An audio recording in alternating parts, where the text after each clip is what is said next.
Was there anything you were scared of as a kid? Hmm. Or a cat? Or a hamster? A bunny? Did you say cat? A cat? Yeah. No, of course A not. cat. I had plenty of cats, so I wasn't afraid. Never afraid? No.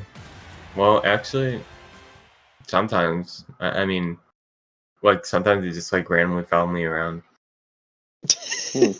Okay. It's weird, and I got like scared, and I'm like, stop it. They just kept following me menacingly. Oh. That was just like a one-time occurrence, though. But Oh, okay. yeah.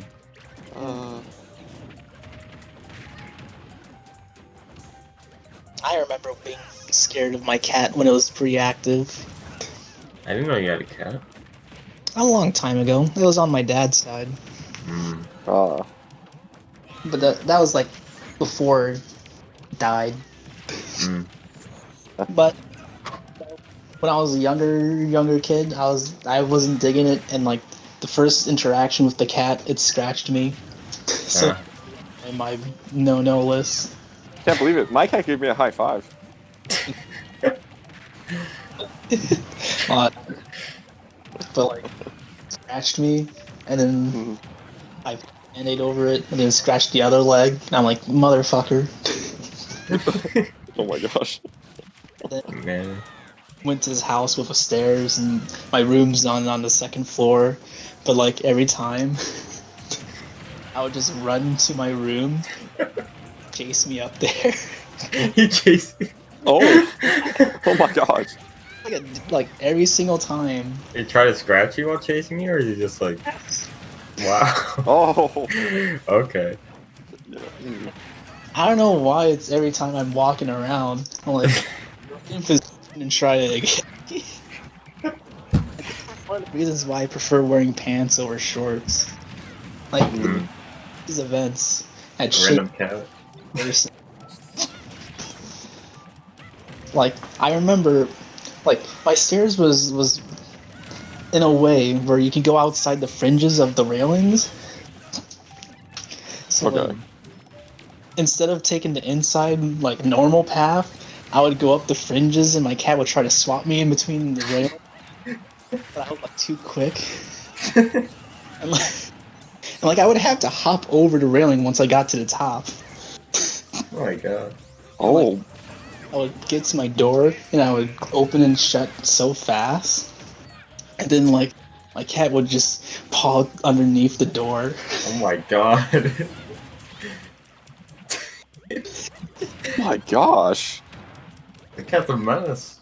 It was only I think the only reason why he did that is because I always ran. Yeah.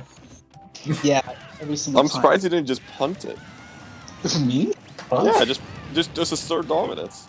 The cat was half my size. It's abuse. That's true, but I mean, you definitely showed it that it's the boss. And plus I was agile enough to avoid it by the time I was like a couple months into having a cat. I was like an agile kid back then. I see. More agile than a fucking cat, at least. Cat never scratched me again. Actually, well, he did scratch me again. But, you know, I didn't cry that time.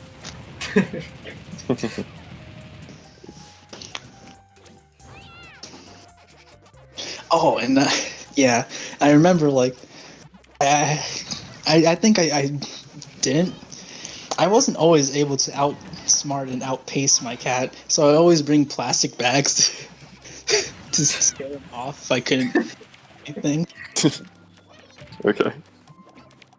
Wow. Oh. Where I'm sitting, it's fine for me, and then the cat just goes on my lap. It's only during, like, transit. But I do remember getting to a point where I was just too powerful, and surprise attacks just no longer worked. No longer worked? I remember I was showing, like, my dad just recently remarried at some point, and there was these siblings. I was showing around the house, and I went down into the basement, and like the cat jumped out of the crawl space, speeding towards me, and I fucking put my finger on its head, and I slowed it down. Oh my gosh. Oh man. That was too good. And I think at that point, I just never feared the cat anymore. Oh yeah. I think I just stopped doing this stuff. You killed who was in charge at that point. I ascended. Yeah, at that point, yeah. Yeah. I was too good. My reflexes were too cat-like. Trained you. Trained. That cat was essential to your training. I mean, I feel like the cat is like the origin story for you. Like, if we ever do like an origins episode for a flashback, I feel like it's got to be that cat. Like that's what taught you the art. I did love the cat. Especially when it's later in life, and I was older, and the cat was more chill and stopped trying to swipe my legs. Yeah. They went for the leg. That's all it ever did. It's not like it's attacked my arms or face. It still liked me. It just it. Of course, I didn't know it as a kid, but Yeah. yeah.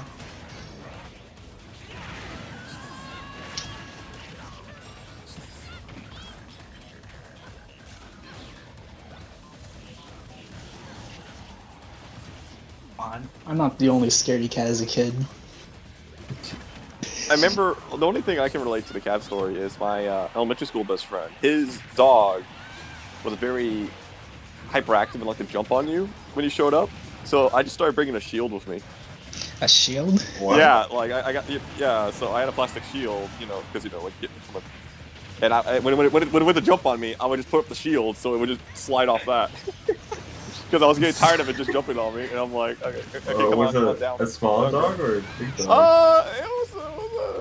It was a little bit smaller than a medium dog, but it wasn't like a puppy anymore. Like, it was young, but it wasn't like tiny dog. It was definitely like, I could probably find a picture of it, but it was smaller than medium, but it's definitely not a tiny dog. But like, it liked to jump up on you and greet you, and I was like, no, I was just not having any of it. And after a while, I just brought a shield to his house when I would visit. Wow. And it was just so when you said that, like, start wearing armor, I'm like, oh, I kind of did that. Start wearing armor? Of course. You wore pants. I just brought a shield with me, and I don't think he appreciated the joke like my friends, so I didn't do it that much. But it did. I found it funny. Yeah. And it did protect me. I don't know. I mean, the dog just, just like people. But I was like, I don't know, doggo.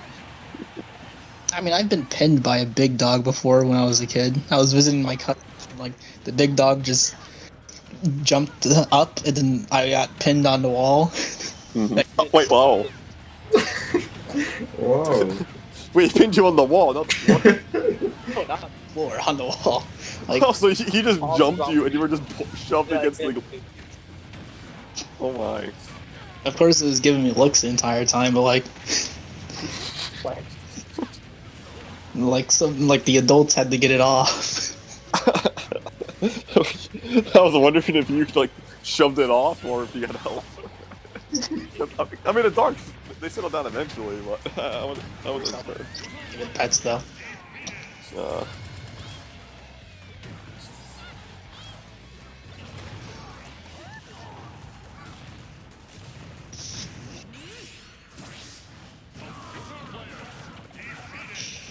Speaking of dogs, I remember going to a friend's house. Like, they had a lot of dogs, and some of them were clearly big, overweight. Yeah. I ended up spending the night over there, and like, I slept on the couch, and one of the dogs decided to sleep with me, but like, the dog slept on my legs. Oh. And I just couldn't move it. At least not subtly enough for us not to wake the dog. So I just sat there and tried to sleep, but like I started noticing that the circulation to my legs was starting to get cut off. I was like, oh jeez. So I tried my best to just try and move it out, and I couldn't. So my solution was to like move my body, whereas the dog's laying on my stomach instead of my legs. Oh. Oh. So like just have the pressure on my stomach instead.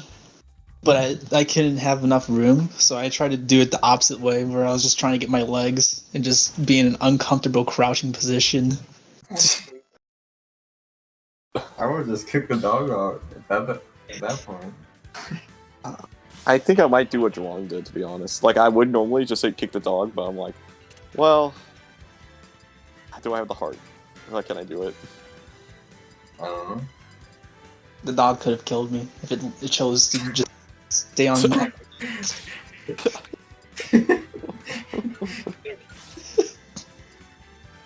suffocate me. I mean, technically any dog can just kill you in your sleep if it wanted to.